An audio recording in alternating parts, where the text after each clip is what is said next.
the grip of the age as it shatters all our cages and we rip out a page. Softly feel the changes raining. So, Legend of the Bat. AKA Brood X. Brood X, that's how we started back in 2005. 2004. Was it 2004? That's right, Cicadas, yes. It was May of 2004. You're right. Yep. And the band was named after Brood X 17. Right. So last time we dealt with Cicadas. Yep. That all started because I met up with Tom Middlebrooks. Right. At a goth night. I don't remember what, Midnight. It was called Midnight. Okay. Yeah, the night was called Midnight. And I remember talking to Tom about music, and he said, I know this guy Charles, and I want to bring him over. And so we started off with, the first session was myself and Charles and Tom and Steve Garland on bass. Right, because that's before I came in. That's right. So within the first few minutes, Charles and I had Full Circle done. I mean, we sat down and we was like, he didn't know what instruments I played. We knew nothing about each other at all. Nice. We had no clue what was going on. He was thinking he was going to be the singer, and right. Well, I've heard Charles say I need to be the singer. So and you don't want me singing, trust me. Yeah, I think he sang me Coffee Cups and Cigarettes okay. at the beginning, right. and it was like, okay, why don't we try writing something, and literally right. just knocked it out in minutes. Oh, okay. All right. Very shortly thereafter, at the next rehearsal, I think we wrote The Well, mm-hmm. and The Well was the Full Circle. Full Circle was just total stream of consciousness. Well, The Well, I did have a little bit of an idea of what it was, right. what mm-hmm. it was about. It was about a story I'd heard about a town called Harmony. mm-hmm.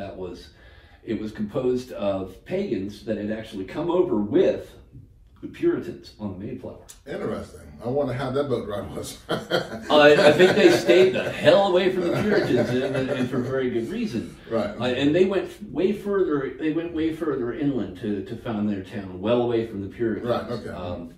But that didn't work, and a number of years later, the Puritans came and killed them all. Oh. Murdered every one of them. And so that's the story I'd heard, and I right. kind of put this mental picture in my head of kids finding evidence of this. Right. And that's what the song really okay. is. All right. And that one seemed to strike a chord. I mean, we keep right. coming back to that song to the point where we played it we played it at the last show. Last summer, right? Yep. I remember playing it. I remember playing the cassette copy. The demo that we had made. cassettes. Yes, we did. Yes. I brought the cassette with me to the radio station. I was doing a radio show at that time. That whole summer. Right. It was like a talk radio / music show. Right.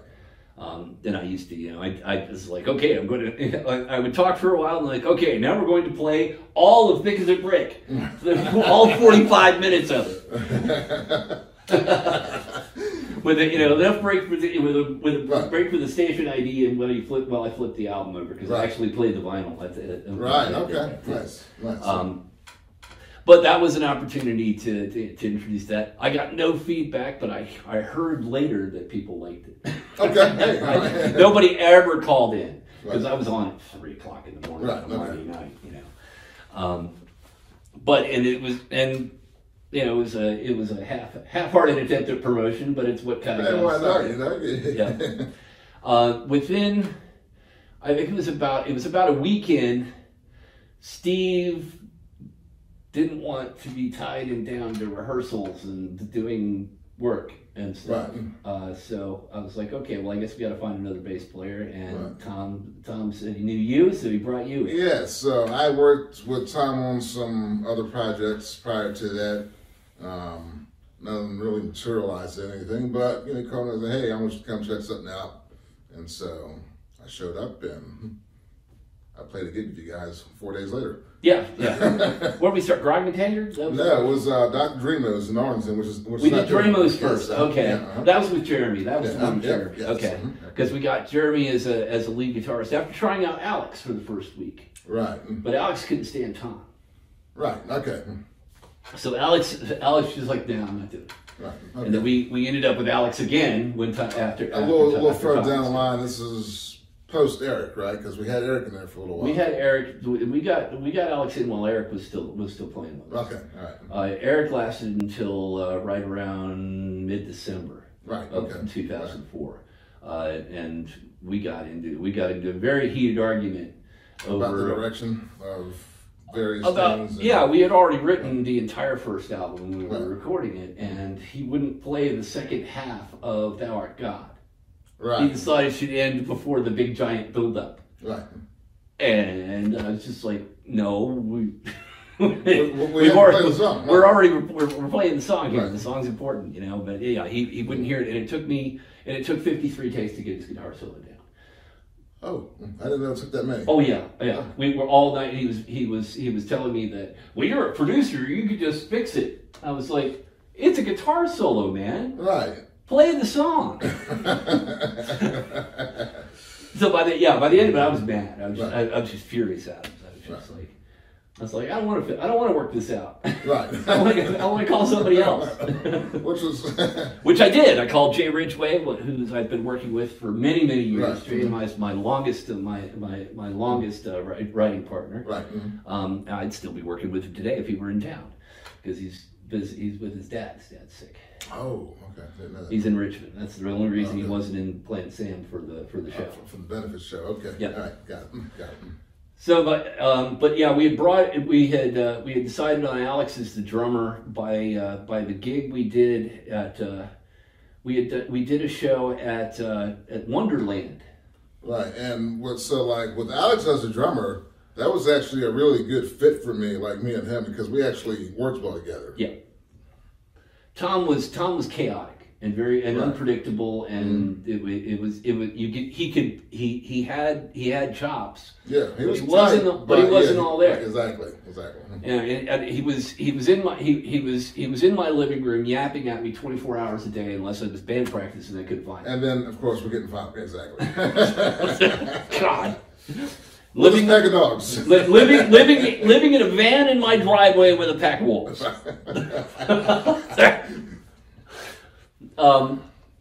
Yeah, so we were secondhand Halo at that during that gig that was the one that we did that gig without a drummer. That was right before we decided on Alex. Okay, all right. We did that gig without a drummer and everybody played acoustic except you and Eric. Right. Charles and I played acoustic. Right. Kind of hard to play acoustic on an electric bass. Yeah, pretty much. Although Storm Season used to do that. Kevin Hassett had an acoustic bass. Oh, okay. Yeah. So we did actually do that, but it's hard to amplify. It is exactly. Yeah, I don't even know if that thing even had an output that Kevin had, but no, the new ones all do. Right. Mm-hmm. But yeah, we were secondhand Halo for that one gig. Yep. So I think it was like in a building somewhere, like on the second floor. It was basically at 14th and S. Yeah. Okay. And it was on the second floor of a bar that. Okay. Right. The place is still there, and it was very much like a poetry slam / hip hop thing. That's right. Yeah, sure was. Everybody else there was there for poetry or doing some type of reading of ideas and thoughts and whatever. But we did our thing and basically played the whole album worth of material that we had written, and it went over really well to the point where we had fans that were showing up at the RFD gigs. Yep. The RFD gigs, those were fun because that's when I was working downtown. And that's right. That was in my watering holes, and they had that place in the back, and I was like, "You guys ever do live shows back here?" And they're like, "What'd you have in mind?" And I was like, "Well, I got a couple bands I work with, and a few shows I did. We played, and I put some comedians in, and it was just kind of like a night of entertainment." Mm-hmm. Well, I remember that was where we made the decision. We did a lot of shows with with the Revolution of Beauty / Mutatio Forma. Mutatio Forma and Jorge Estrada. Oh God, who was so incredibly annoying that he would drive the audience out. We lost half the crowd at that RFD, the first RFD right. gig that he did with us, and after that I let him headline. Right. So he always played after us, so he right. could whine about nobody being there after we played. Exactly, yeah. But we didn't have to stay and listen to him. Didn't he say he was like Spanish monarchy or something crazy like that? A director sent to Julius Caesar and basically considered himself the master race. He's Salvadoran. It doesn't make any sense. None. Oh God. Yeah.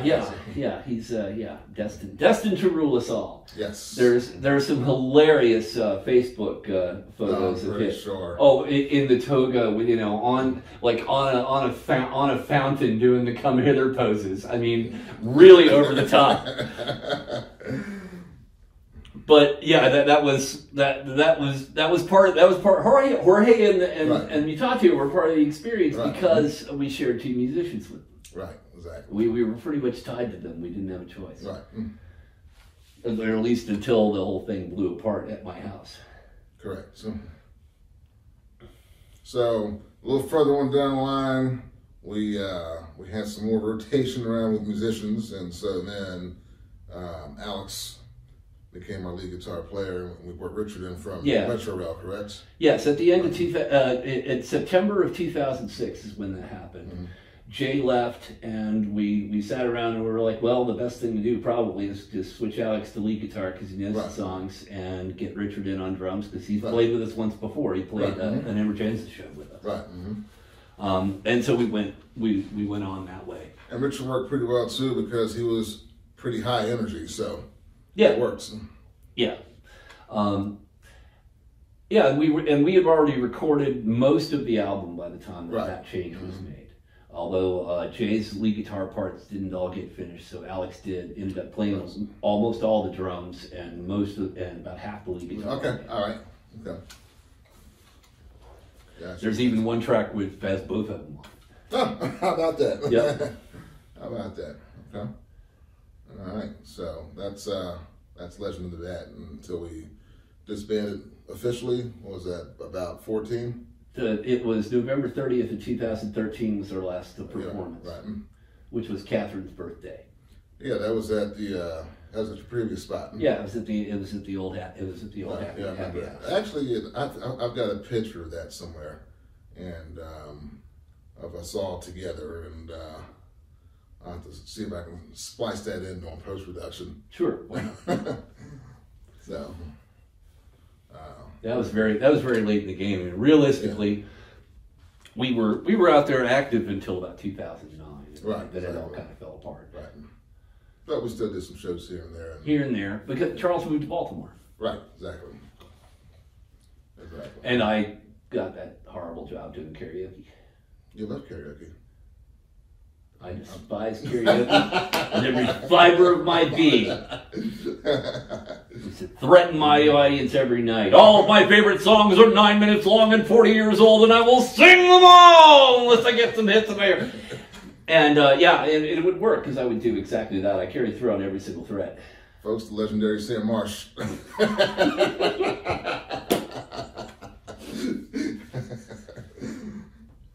But yeah, that was pretty much the story. Legend of the Bat album took 2 years to make. By the time we were done, Steve and I spent 3 months mixing that thing. Okay. There were so many things. There was like 102 tracks for Thou Art God. Right. Just a monster. So, when did you come up with the known part from Get to You? Because that's just brilliant. I think that's just brilliant. I have a gnome fixation. I always have. I'm a D&D player, and my favorite, and my favorite thing is Tinker Gnomes. Okay. I love Tinker Gnomes, so I love little like gnomish gadgeteers and stuff like that. And meanwhile, in the middle of the wall, on the short side of the corner, over by the piano, there had to be gnomes, and that's just what came out. It was all almost everything that I did with Legend of Bat lyric wise. There was very little. I was like, "Oh, I'm going to do this and this and that." No, it was. This is what's coming. This is what's coming. I've got a few lines. Okay, now I know what it's about, and I keep going, and it's done. And even "Thou Art God" is probably the most complex, lengthy lyric in the whole thing. Right. But that was probably done in 15 to 20 minutes. Of actual writing, you mean? Yeah. Oh, okay. Yeah, because I mean, once Charles and I had the music the music all together, and I knew where it was going.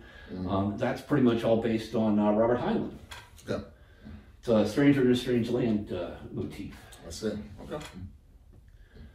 But all of it was very off the top of my head. Most of my lyrics are that way. Now, "Thou Art God," there's that part where you guys do that kind of Gregorian chant type thing. Yes. Towards the end. That was the song we ended up dropping because it was very difficult to play. There were two lead vocal lines happening at the same time. What's that? Charles is doing this I love you always. And then I had this really high, "You know I never needed you like you need me." And then there was I had actually sat down and gotten on the internet and grabbed and wrote Latin lyrics for the whole middle. Okay. For the whole middle. That's how it came about. All right. That's actually the reason that the Revolution of Beauty became Mutatio Formae, because Jorge heard that I was using Latin lyrics when he was the director teacher, and he had to one up me somehow. It was the dumbest damn thing, but yeah. But I actually took Latin. I was rusty, but I had some. I had 3 years of Latin in high school. Right, okay. So Latin's better than mine because the only Latin I know is Pig Latin, and we all know it's named Latin. So that's right. I did do one other thing in Latin years before as a studio experiment. There's a track called "The Illiterate Monks of Brisbane." The Illiterate Monks of Brisbane. Yes, and it's pretty much all pipe organ, flute, orchestra, bells, and Gregorian chant all together. And that there's all kinds of like made up. There is Pig Latin in it, and there's all kinds of stupid shit in there. Right.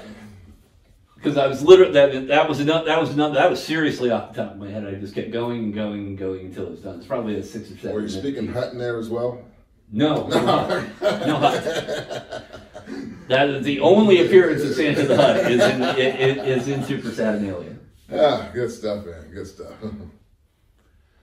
Let's see. The best Legend of the Bat gig, I thought, was the Cathedral. Oh, by far. Up in Baltimore. Yeah. Yeah. I liked the Cathedral, and little I've seen. The lights were great. I mean, Jay had his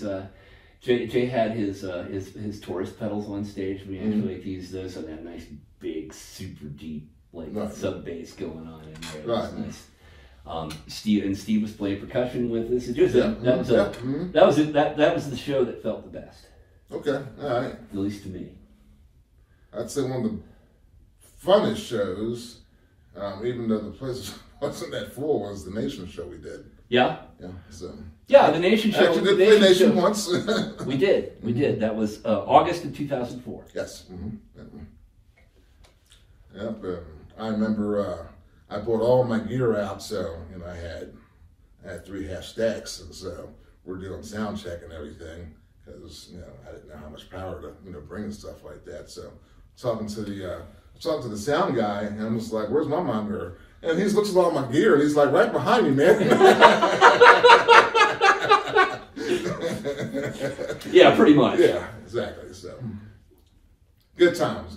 Yeah, usually, most of the time you really only need it for vocals. There's a lot of the big bands now they do things differently. But if you've got amps on stage, you don't need exactly guitars and the bass. Right. And drums never need them. No, not unless you have a hearing problem. Then. Yeah, I was the one who was in deep trouble if I couldn't hear myself. Right. Exactly. Is there anything else you want to cover? Or is Legend stuff, or anything in general? Let's see. What more is there to say about Legend? I don't know. Folks, once again, this is my good friend Sam Marsh. Thanks for participating in one of my episodes of Mr. Abayomi Says. Happy to be here. And we must do this again sometime.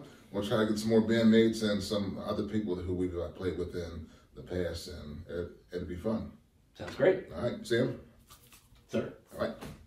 That's for that, man. All right. So, yeah, I'll be working on this like over the weekend, and like I said, I'm going to do the Super Saxonalia portion first. And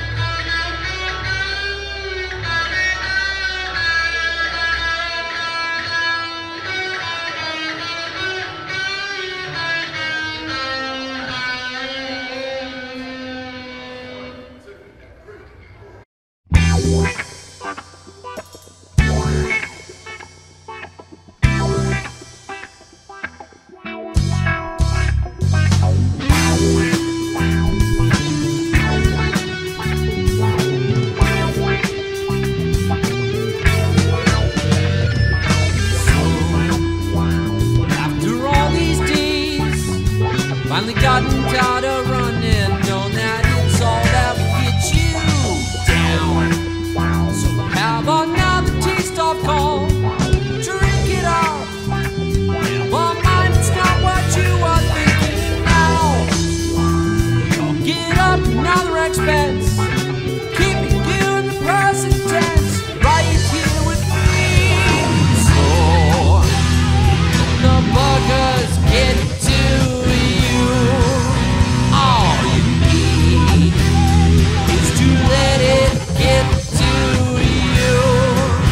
I never made